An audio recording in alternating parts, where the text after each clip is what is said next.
কোনো রাষ্ট্রপ্রধানের প্রথম বিদেশ সফর কখনো নিছক প্রোটোকল নয়, এটি একটি বার্তা।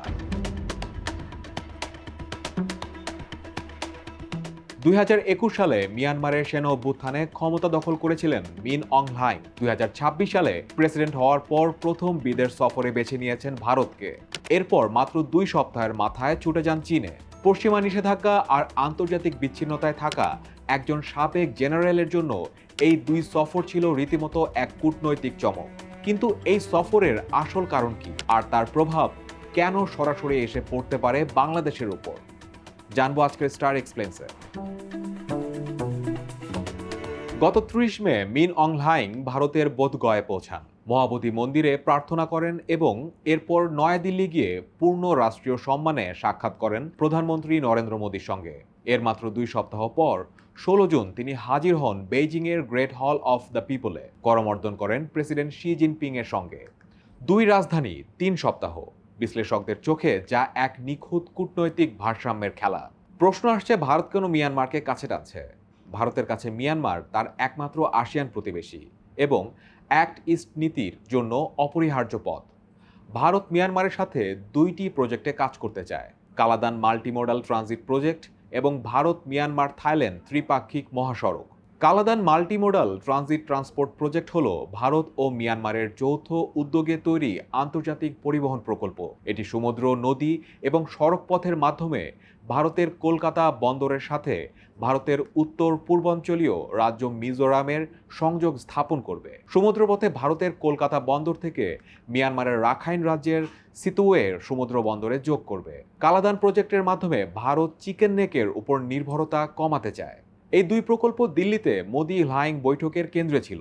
তাছাড়া মিয়ানমারে মজুদ রেয়ার আর্থ ব্যবহারে অনুমতি চেয়েছে ভারত, পাশাপাশি আদায় করেছে এই নিশ্চয়তা যে মিয়ানমারের ভূখণ্ড ভারতের নিরাপত্তা ঝুঁকির জন্য ব্যবহার করা হবে না। অন্যদিকে চীন সামরিক অভ্যুত্থানের পর থেকেই মিয়ানমারের সবচেয়ে বড় বন্ধু। তারা মিয়ানমারকে অস্ত্র দিয়েছে, আর্থিক সাহায্য করেছে, জাতিসংঘের পাশে দাঁড়িয়েছে। বিশ্লেষকরা বলছেন, হ্লাইং 2 শক্তিকে ব্যবহার করেছেন। আগে ভারতে গিয়ে চীনকে হয়তো এই বার্তা দিয়েছেন যে তার হাতে বিকল্প আছে। অপরদিকে মিয়ানমার ও চীনের মাঝেও একটি ইকোনমিক করিডোর দীর্ঘদিন আলোচনায় আছে। এটি চীনের কুনমিং শহর থেকে শুরু হয়ে মিয়ানমারের প্রধান সমুদ্র বন্দর কিয়াংফু ও অর্থনৈতিক কেন্দ্র ইয়াঙ্গুন পর্যন্ত বিস্তৃত, কিন্তু এটি এখনো চালু হয়নি। এই করিডোর চালু হলে চীনের জন্য মালাক্কা প্রণালীর উপর নির্ভরশীলতা অনেক অংশে কমে যাবে।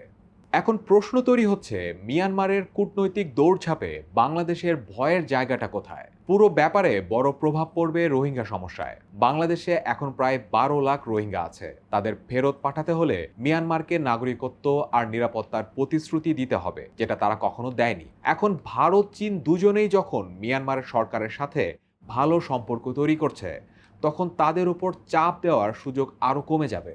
এছাড়া সীমান্তের ওপারে রাখাইন এলাকা এখন মিয়ানমার সরকারের হাতেই নেই, সেখানে নিয়ন্ত্রণ এখন আরাকান আর্মির। সীমান্তে মাদক পাচার আর মাইন পাতার ঘটনা তো ঘটছেই। এছাড়া আরাকান আর্মির কাছে আটক আছে সীমান্তে মাছ ধরতে যাওয়া বহু বাংলাদেশি জেলে, যাদের অনেকে গত 1 বছরেও ছাড়া পায়নি। ভারত চীন দুজনেরই মিয়ানমার সরকারের সাথে ভালো সম্পর্ক হলে তাদের ফিরিয়ে আনাও কঠিন হয়ে যাবে। তবে বাংলাদেশের জন্য আরও একটি ভয়ের কারণ রয়েছে।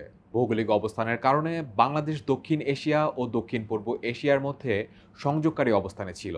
এই অঞ্চলটি সার্ক ও আসিয়ানের মতো বড় অর্থনৈতিক জোটের প্রবেশদ্বার হিসেবে বিবেচনা করা হতো।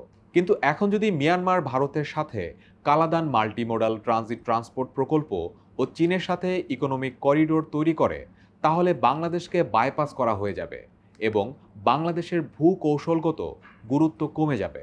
Bangladesh institute of international and strategic স্টাডিজের রিসার্চ অফিসার নাহিয়ান সাজিদ খান মনে করেন, ভারত ও চীন যদি মিয়ানমার হয়ে নিজেদের সংযোগ সড়ক বানিয়ে ফেলে, তাহলে এই অঞ্চলে বাংলাদেশের গুরুত্বই কমে যাবে। তার মতে বাংলাদেশের 3টি পদক্ষেপ নেওয়া উচিত।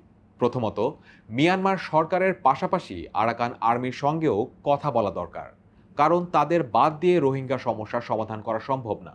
দ্বিতীয়ত, চীনের সঙ্গে সম্পর্ককে কাজে লাগিয়ে রোহিঙ্গা ফেরতের জন্য নির্দিষ্ট শর্ত ও সময়সীমা চাওয়া উচিত।